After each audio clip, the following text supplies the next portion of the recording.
quite a lot of journalists who would like to interview Vladimir Putin are in jail, put there by Vladimir Putin because they say and do things that he doesn't agree with. I think Putin would see Tucker Carlson as a bit of a Russian asset, which is probably why he was there. I'm not a big collector, but I do love walking and climbing Scotland. I go up and down those hills a lot. Welcome to The Rest is Politics Question Time with me, Rory Stewart. And me, Alastair Campbell. Lovely to see you. Just want to do a little quick shout out for where I am. Where are you? So I am in Switzerland, and I'd like to encourage people. What I'm doing at the moment, which is, it's a real treat if you're able to do it, is something called ski touring, where you put skins on the bottom of your skis. You don't need to use a lift. It's more environmentally friendly, much better exercise. You get to climb up to the top of mountains, skins on your skis, and then ski off the top of the mountains. And if you can't that sounded like an advert to me. Yeah, it's a bit of an advert. An advert actually also for Cumbria and Scotland. When the snow's there, you can actually do it in your own backyard. So ski touring, I'd like to promote it. Very good. Right, let's bring the session back crashing down to earth with a question from Teresa Sieber. What are your views on the accusation from Azhar Ali that Israel allowed the October 7th attack so it could go into Gaza and annihilate the Palestinian people? This is Rochdale, where Tony Lloyd died, and there's now a by-election. Yeah. It was a by-election that was where the candidates for Labour seat included Paul Waugh, who's a journalist who many people in Westminster know, and who's written very interestingly about his experiences standing. But it was won eventually by Azhar Ali, who's a veteran Labour councillor and who I think stood for Pendle. He's also a Burnley fan, Rory. I know him quite well. And a Burnley. You know him? I do know him, yeah. He's a Burnley fan, yeah. Oh, yeah. Goodness gracious me. All right, well then tell us a little about Azhar Ali and tell us what on earth he's been saying and why he's been saying it and what it all means. Well, he was secretly recorded, I think, at a meeting where he essentially did make, as Teresa's question said, he sort of bought into this conspiracy theory that Israeli knew it was going to happen on October the 7th, did nothing about it so as they could then go into Gaza. Now, by the time this emerged, nominations for the by-election had closed. So the initial reaction of the Labour Party was, we have to keep him as the candidate, otherwise we have no candidate. But then I think, not least following discussions within the party, also within the Jewish community in the region and so forth, they've now announced that they won't be supporting him, which is absolute chaos. You've now got Reform, who are being represented by somebody who used to be a Labour MP, but got kicked out. You've got George Galloway, who is a really nasty piece of work. I've had many experiences of George Galloway in my time. And George Galloway, also a former Labour MP. Also a former Labour MP. And then you've got, people talk about this being a safe Labour seat, but of course, and I don't know whether the boundaries have changed, they may have done, but back in the day, of course, was the seat of Cyril Smith, a Liberal MP who got caught up in all sorts of awful sort of child sex stuff. Yep. And then I guess you've got the Tories, I don't know doing what. So it's just a complete and total mess. I keep saying that you never quite know what is going to blow up during a campaign. Imagine if you had a series of situations like this in a general election campaign, for example. I can't remember the last time where I just don't know if there is a precedent. I can't remember a situation where the party dumped its candidate, as it were, after the election was so far down the track that you couldn't get another one. So this is a complete bloody disaster as far as I see it. It's amazing, isn't it? And I think the first thing is that obviously horrendous comments, which will really inflame community tensions, and is a reminder of something that I think we're going to cover more, which is the just how much Israel-Gaza is spilling over into Britain and British politics, with profound fear from Jewish communities who really feel anti-Semitism and conspiracy theories are on the rise, and real anger from Muslim communities out of solidarity with Gaza.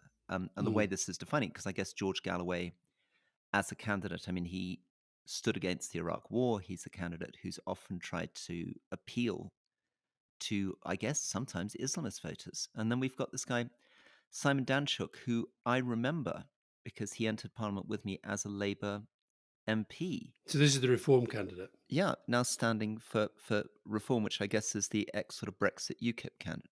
Yeah, yeah. I think it's about a 30, somewhere near 30% Muslim vote. And you talk about, I mean, what Galloway does is he thrives on. He's won by elections before. He thrives on trying to sort of create division and all the rest of it. When when Joe Cox's sister was standing to replace her, some absolutely horrible stuff around her, being attacked in the street, and so it's going to be, it's a very, very, very bad scene. This, and but the fact of the Labour candidate, we've got two by-elections this week, where if Labour win one or both, that'll be doing pretty well. They should probably win both given the recent by-election results, and then you've got this one coming up at the end of the month, February 29th, I think it is. And frankly, here we are, sort of day after Ali has had to pull out or has been dropped by the party. Heaven knows what's going to happen. And the as a glimpse of blinding obvious, presumably what they should have done is they should have moved immediately against him 5 days ago instead of what they did, which is get into 5 days of media fury where they were saying his, you had Labour shadow ministers saying his comments were unacceptable, but the Labour Party was still supporting him, and that just dragged out the story. But I don't know whether by then it was already, I guess the question was when nominations close, whether you could actually replace him. And what's clear is that as things stand, you can't replace him. So, So absolute mess. he's going to run as the Labour Party candidate, but without the support of the Labour Party. So if people want to vote for him, they can. He's on the ballot paper. With the Labour Party logo. Correct. Which presumably means that if he were to win, there's then a conundrum as to whether he takes the Labour whip or doesn't. I mean, honestly, the whole thing is a bit of a mess. And well, more than a bit of a mess, because presumably at one level, Labour need this seat. They need to win a by-election, but they also don't want him to win. Well, they certainly don't want Galloway or Reform to win either. And they don't want the Tories to win, which is would be an utter miracle if that were to happen. It just shows you all sorts of stuff happens in campaigns. And the other thing that this will do, it will encourage the newspapers that don't want Labour to win, the Tories that clearly don't want Labour to win, to sort of, maybe start on some big digging exercises on candidates now. And then they'll keep things back and try and create a few hand grenades like this during the election campaign itself. Let's stick with Labour and elections. Aled James, who will win the Welsh Labour leadership election and become next First Minister? Aled then makes a very interesting point. I find it strange that so little notice is being paid to this nationally compared to the Scottish leadership race last year, considering this is the only nation in the UK governed by Labour. Very, very good point. So the Welsh Labour leadership election is between Jeremy Miles, who's the Education Minister, and Vaughan Gething, who's in charge of economy. And this is happening because Mark Drayford has stepped down. And it's very interesting that is a very good point by Aled. If you remember how much we talked about the Scottish leadership election, about the national media did, and this is happening pretty low profile outside Wales, partly, I guess, because they're being quite polite to each other, but it's very interesting how Jeremy Miles essentially is putting the economy at the heart of his campaign, suggesting that there hasn't been enough sustainable economic growth. Well, that might be down to do with something to do with the economy minister, Vaughan Gething. And meanwhile, Vaughan Gething says that his big thing is to raise standards in education. And of course, Jeremy Miles is the education minister. So right. It's a bit of a sort of polite way of tearing lumps out of each other. It's very much not like Liz Truss and that campaign went on. It's really hard to predict. I know that Vaughan Gething was certainly the favourite at the start. There's been a big sort of row going on about the some of the sort of union stitch-ups that have been going on. But I think it's going to be pretty close. I think it'll be pretty tight, and voting starts this week. Question from Andrew Elliott, to jump international for a moment, then we can maybe scoot back to the UK. What do the new malaria vaccines mean for sub-Saharan Africa? So this is a really, really interesting development. A new vaccine has been developed. Now, malaria, just give people background, I think something like 500,000 people a year still die from malaria, and well over 90% of them are in Africa, and it disproportionately affects the young and the poor. partly Hmm. because treatment for malaria is pretty expensive, and there are many, many things that have been done to massively improve this. So, you know, Bill Gates, who we interviewed on Leading, has put a lot of energy into trying to deal with different types of tropical disease, which malaria is one. Huge evidence around the fact that bed nets alone make a huge difference. Simply putting up a bed net and reducing the amount that you're bitten, and bed nets are pretty cheap. But the real holy grail has been finding a vaccine, something that actually makes you immune against malaria. And there is a new vaccine which has been being tested, I think, for nearly 10 years, but is now finally being rolled out, which seems to have an efficacy rate of 75% over 12 months. And it's now being rolled out.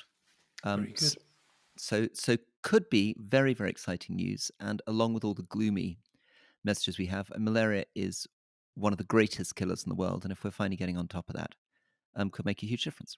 Good. Now, here's one, Roy, that will allow us to disagree agreeably.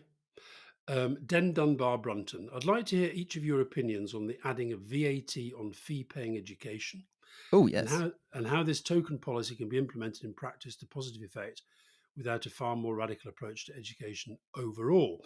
Now, one of the speeches I made last whatever day it was when you were telling me I was doing too Yeah. much was to the Independent Schools Bursars Association. Oh, my goodness. You really go to the most glamorous places, Well, don't you? I was very keen to go into something of the lion's den. So these were the bursars and finance directors of 300 private schools. And as you know, I'm not a big fan of private education. I actually do support Labour's plans to change the tax regime in order to raise money to put into, I think it's about 1.5 billion to put into specific things in state schools. I put the speech that I made on my website, and it's all there explaining why I don't think this is a massive, why I don't think the private schools should see this as the end of the world, and why I think it's a good limited thing for Labour to do. But what was interesting, Rory, how many of them, particularly speaking maybe privately, sort of accepted my broad view that maybe we do need to focus more on education for the many, not the few, as it were, when only Well, that's 7% use astonishing. private I mean, schools. presumably some of the bursars listening to this, be like, what the hell are my colleagues talking about? Because the Some of them, no, some listen, but let me get it. the VAP at 20% is a big, I mean, not to the Eaton's world that has money and wealthy parents, but makes a huge difference to a lot of private schools around the country which are struggling to fill their places and which have families on lower income that are struggling to pay the school fees. Those schools will just shut, won't they? Well, I don't think that many will shut. There's a very, very good analysis by the Institute of Fiscal Studies, which talked about somewhere between 20,000 and 40,000 school pupils perhaps not leaving the sector. They talked about how many wouldn't necessarily go in because of the VAT. But bear in mind, Rory, there are falling school rolls within the state sector. There are state schools that are closing at the moment. So this idea that we should sort of, all be kind of shedding tears because one or two private schools might close down. There are schools closing in the state sector. There are vacancies for And kids in many of the your state point is schools. that 20 to 40,000 extra students that would have been in the private sector going to the state sector are not going to cost the state as much as the amount they'll make from the VAT. Correct, correct. And so the we should maybe it's a very long report, but the IFS report is pretty compelling on this. I mean, clearly it's going to make life more difficult for some parents and for some schools. Most of the persons that were there, Roy, they do say the whole time, listen, we're not eaten, and I get that point. But my point was actually that as a country, we haven't really ever tried truly comprehensive education.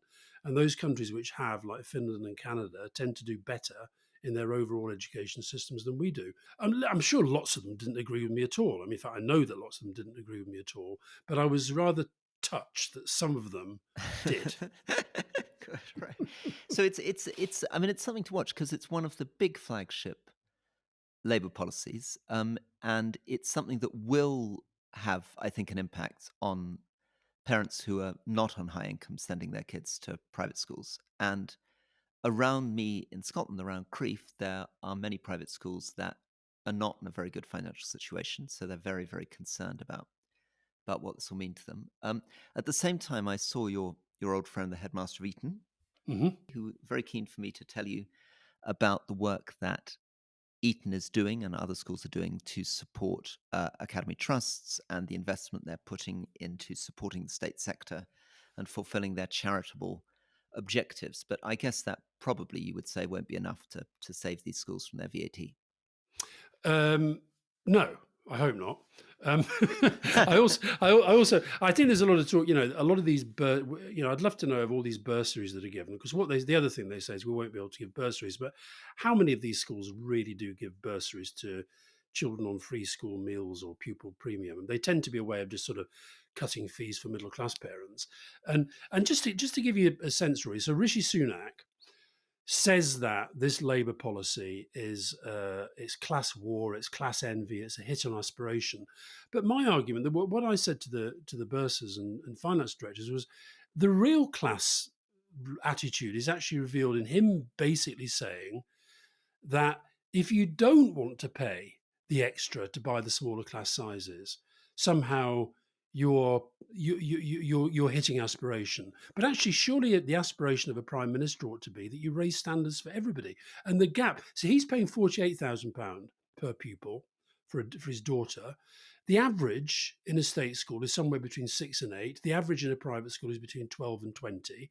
So if we're really serious about levelling up, surely we have to look at closing that gap, which is continuing to widen. One of the things I never asked you is, do you have the same view on private health insurance? So do you also think that it'd be much better if there was no private health insurance and everybody used the NHS?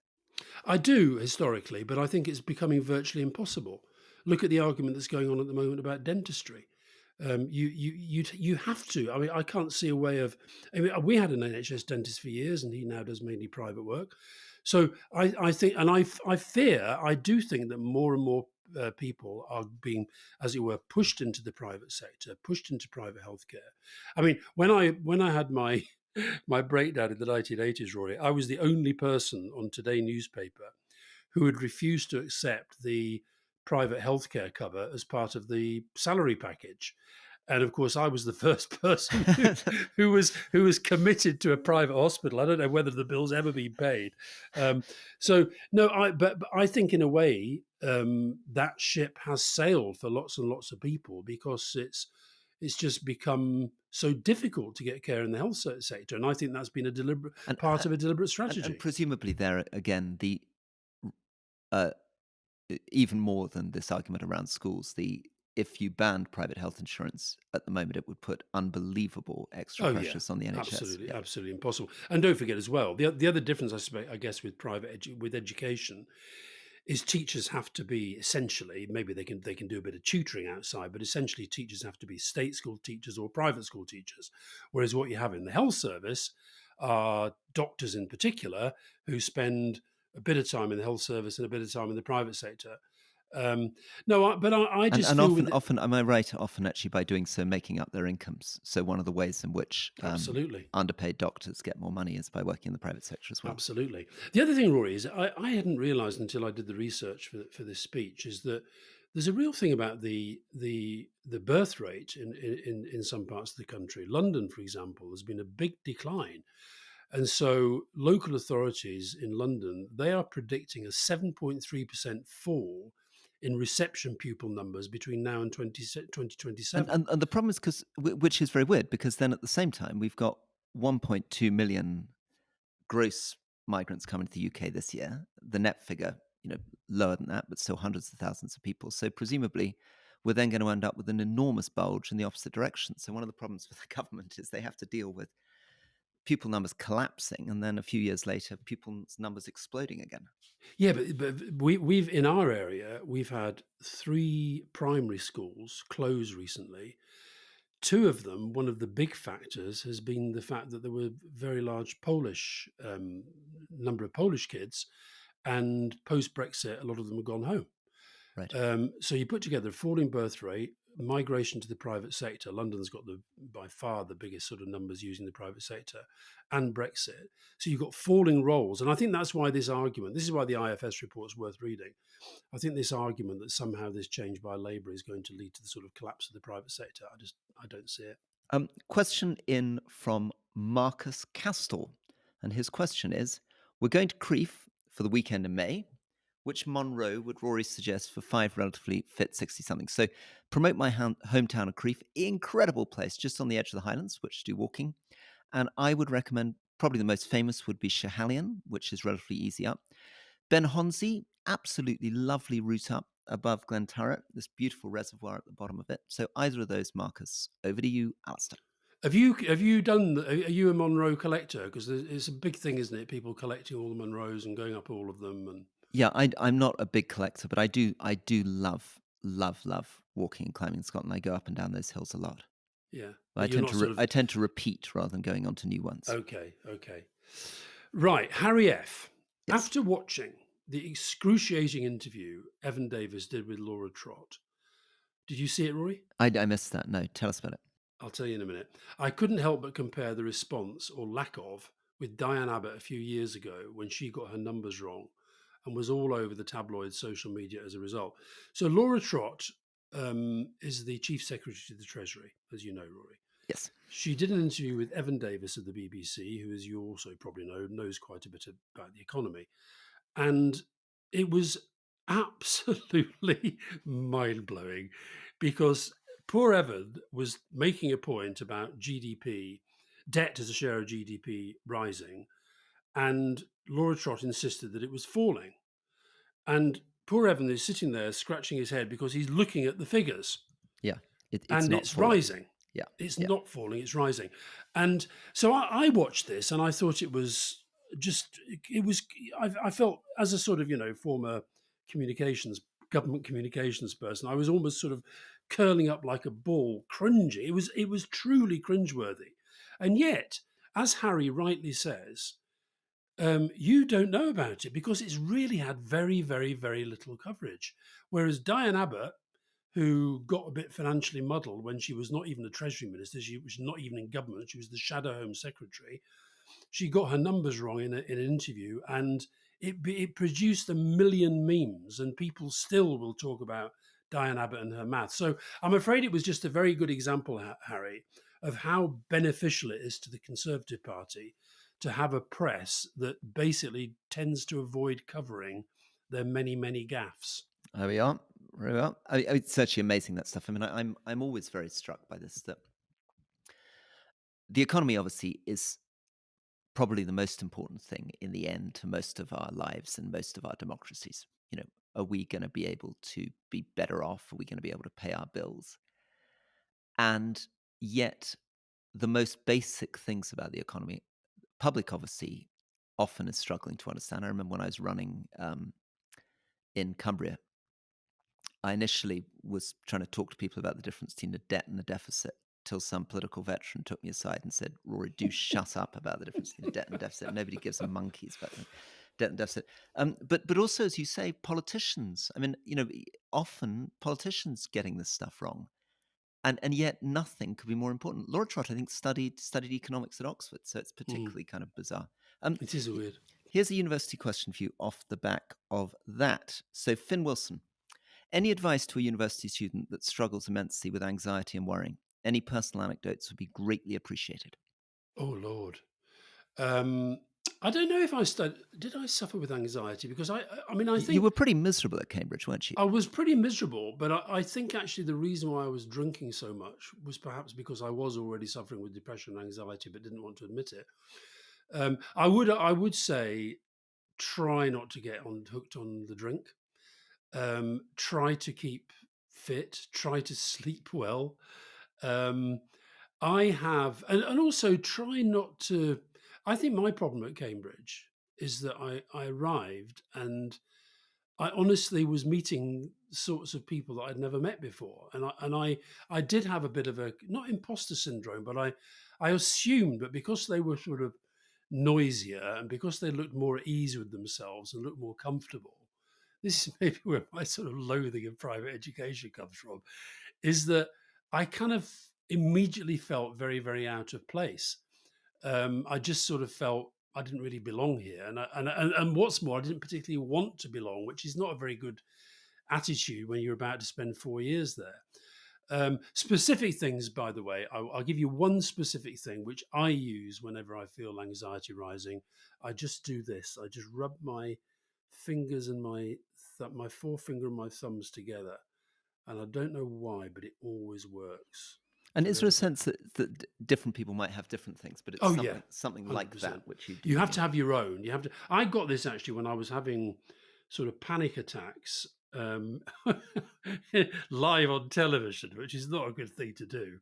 And I saw this a guy called Andy McCann, who's a sports psychologist, and he said, you know, you have to find your own thing. Some people it might be just rubbing their arm, it might be sort of putting their hand through their hair. It's something that centers you. You have to know it's your thing. So I had to find something that was just nobody would see that you were doing it. Yeah, And I do this now, by the way, when I get attacked, you know, some very yeah, occasionally, sort of physically, or yeah. you know, when I just when I feel my blood boiling, starting to boil, I just do this, and it just calms me down. And I think it's also interesting, isn't it? I mean, I've been thinking about children in this regard. That it's also great if you are able to develop something which isn't too visible, Oh yeah, because I think you can. It's also sad if what you're doing is so unbelievably visible that can sort yeah, of, I think, yeah. increase anxiety. Jason Palmer, Tucker versus Putin. Objective thoughts on the Tucker Carlson interview with Vladimir Putin. Well, That did, yeah, unlike the Laura Trott yeah. interview, this interview did get a lot of coverage. Yeah, I mean, absolutely extraordinary. Partly because Tucker seemed to sort of initially suggest he was the only person who'd ever thought of interviewing Putin, whereupon And every I know, journalist in the world was like, "Wait a sec, I was trying to interview him." We're going to interview Steve Rosenberg. I'm really looking forward to that. Who's the yeah. BBC correspondent in Russia, who has occasionally managed to land questions with Putin, but and got an amazing interview with the authoritarian leader of Belarus, Lukashenko, yeah. Lukashenko. Yeah.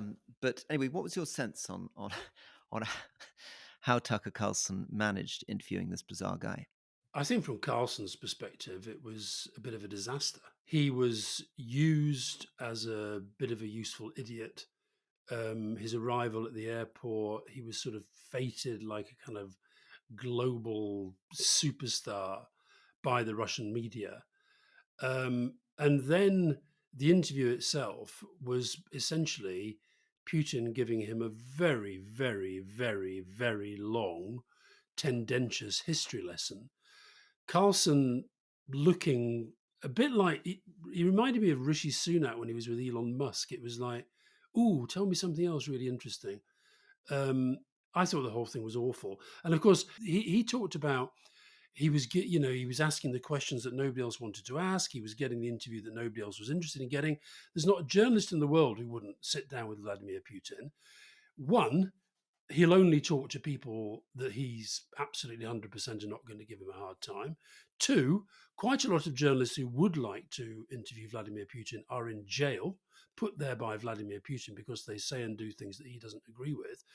And three, Tucker Carlson could have done a kind of traditional journalistic job of trying to sort of answer some of the questions that the public in America might like to hear the answer to, instead of which it was just a sort of succession of slow ball full tosses. So I thought very embarrassing of him. He won't care because he kind of got the publicity, which is what he wants. And then of course, but basically he essentially, I think Putin would see Tucker Carlson as a bit of a Russian asset, which is probably why he was there. A good shout out here, possibly to Tom Holland from The Rest is History, who did a really, really good 3.5 minute social media clip on Putin's approach to history Mm, and the oddness of it. I mean, the oddness of sort of locating your political agenda in the early Middle Ages mm, and how mm, bizarre that would be. I mean, you imagine, in Europe that you're sort of talking about Charlemagne and the Holy Roman Empire and his borders as a way of trying to envisage what the relationship between France and Germany would be, or I don't know, the time when Britain was Welsh. I mean, but of course, part of the issue is that Putin is not unusual in doing that. I mean, he's a sort of 19th century nationalist, and there are an enormous amount of them around. And you can see it in the Middle East. You can see it in the way that Narendra Modi talks about Bharat, traditional India. You can see it in Myanmar.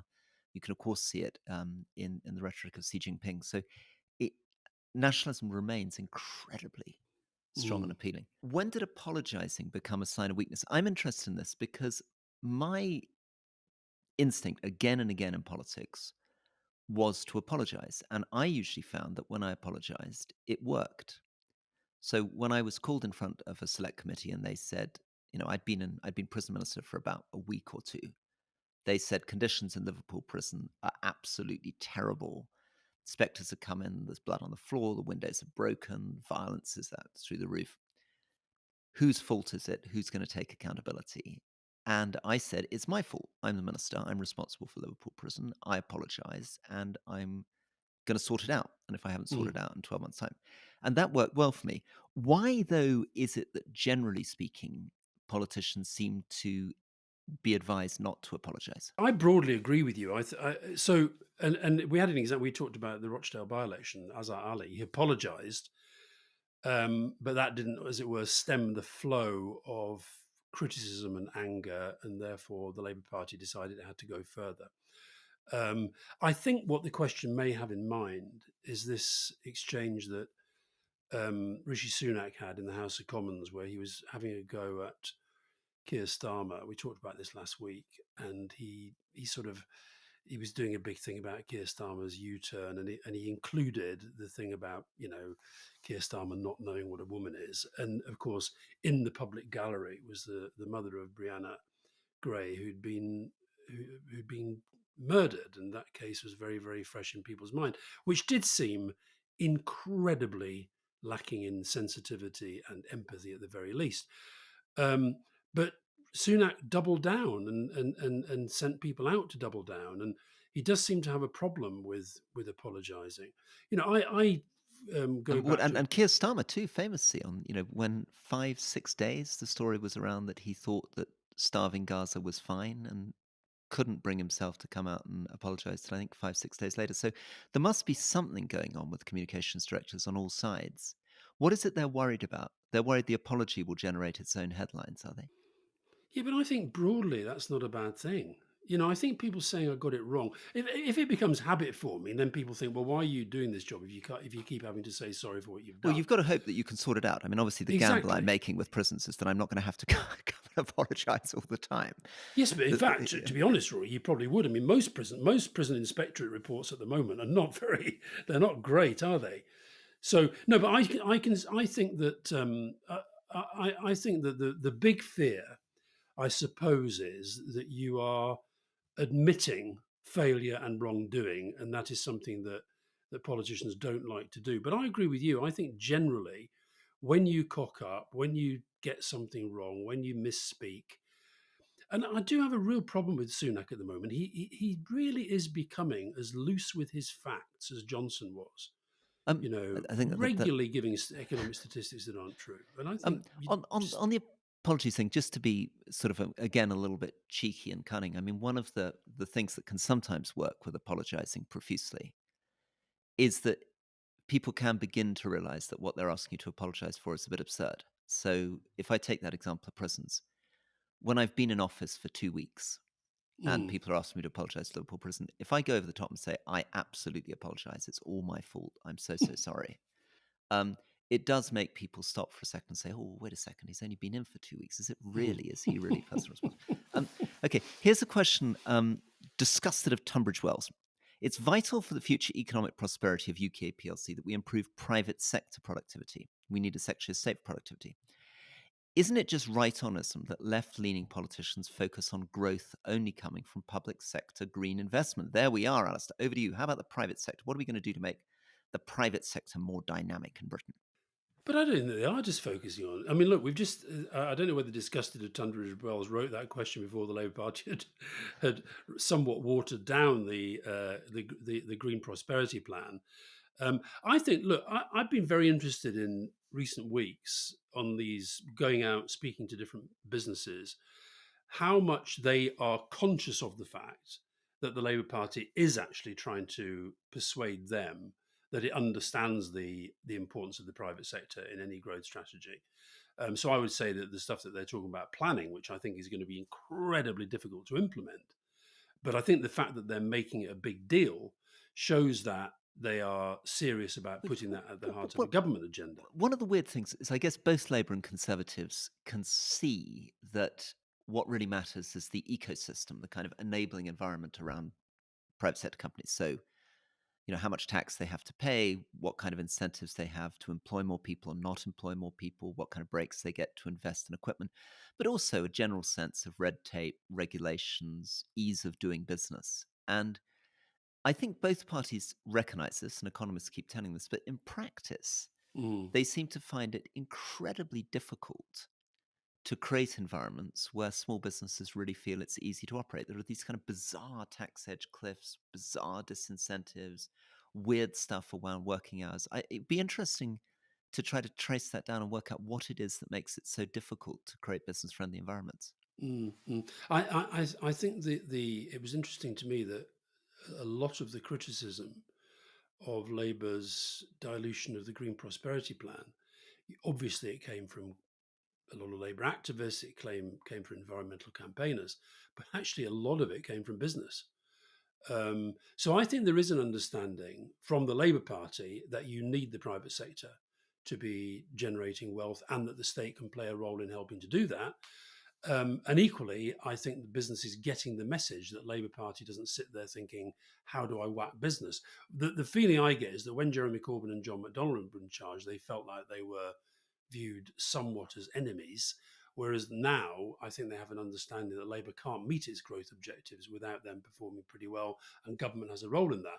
The other big elephant in the room on this, for me, and I think for a lot of businesses, is the whole European Union stuff, our relations, post Brexit trading arrangements with the European Union. 100%. I think the single biggest thing that any party could do is to rejoin the customs union. I think Mm. it would make such a difference. It's not just making trade much, much easier with Europe. And, I, like presumably you and everyone, I just imported something from the Netherlands and just been hit with a huge bill coming in from customs. I don't even Yeah. understand, what this bill is, why it's coming in, but it's presumably, it must be something to do with us leaving the customs union. But it's not just the sort of problems with supply chains. And I've got lots of businesses from the Midlands saying to me they've just given up importing from abroad because it's become too Absolutely. difficult.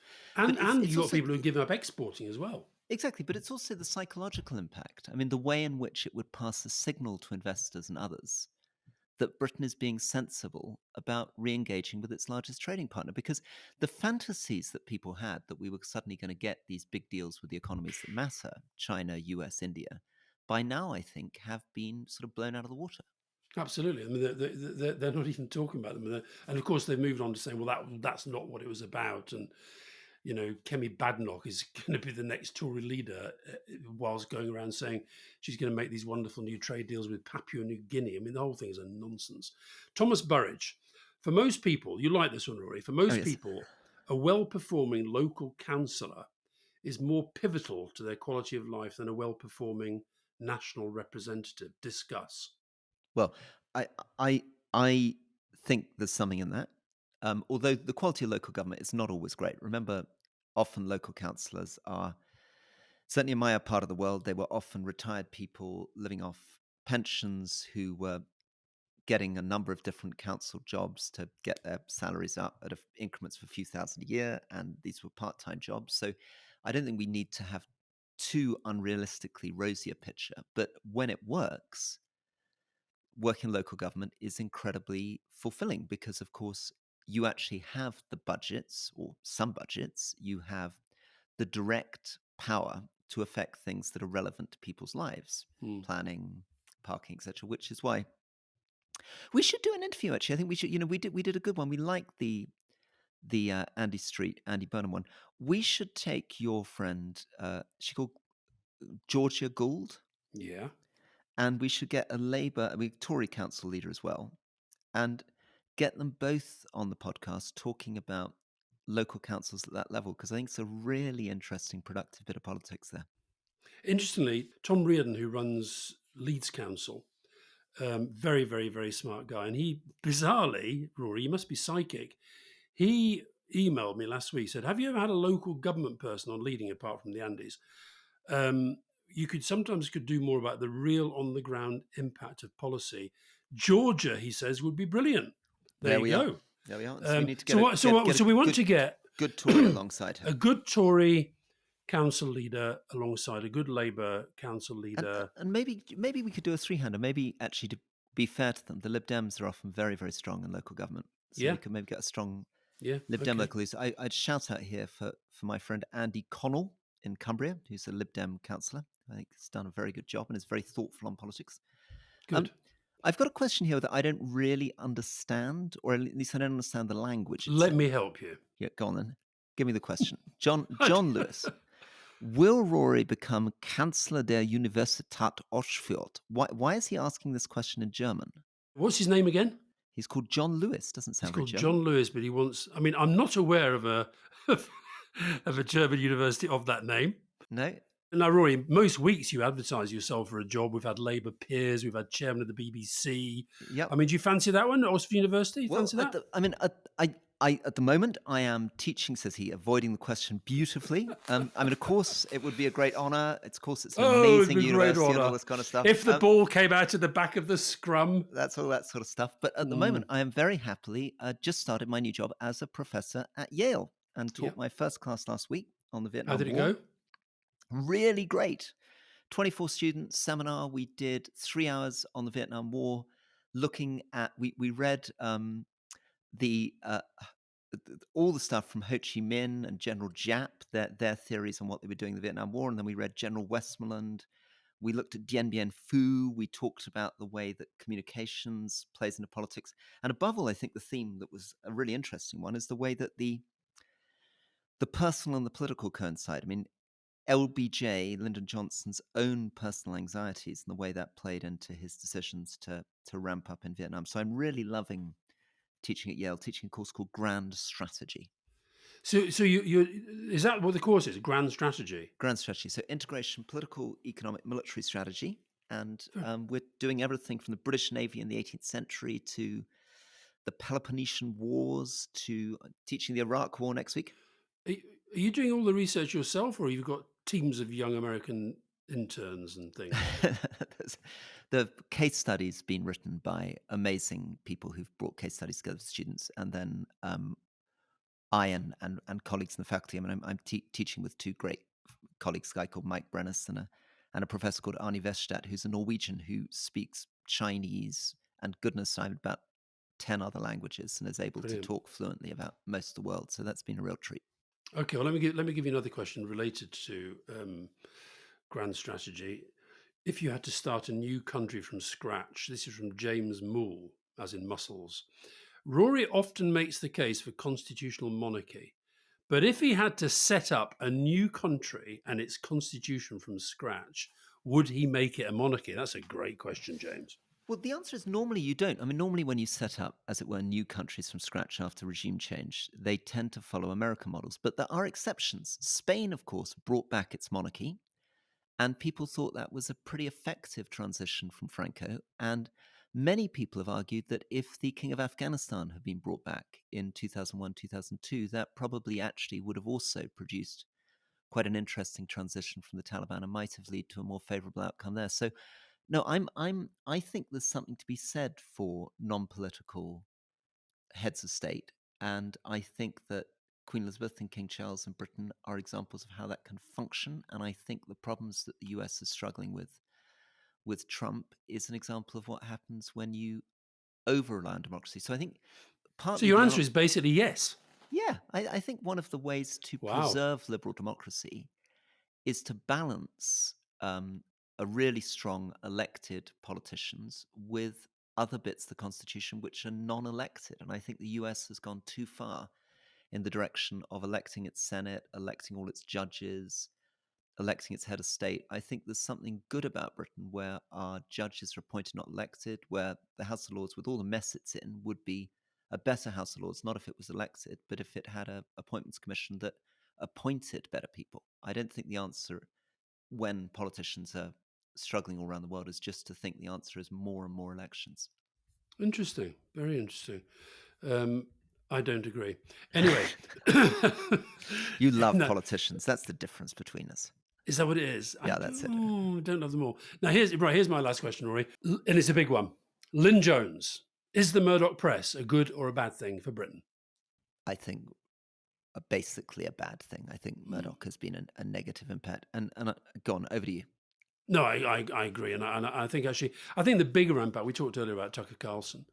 I think Fox News has had a horrific impact upon American democracy, and we're, GB News is trying to be the same thing here, not really succeeding. But no, I think that the standards of in public life are a lot to do with the way that our press has developed.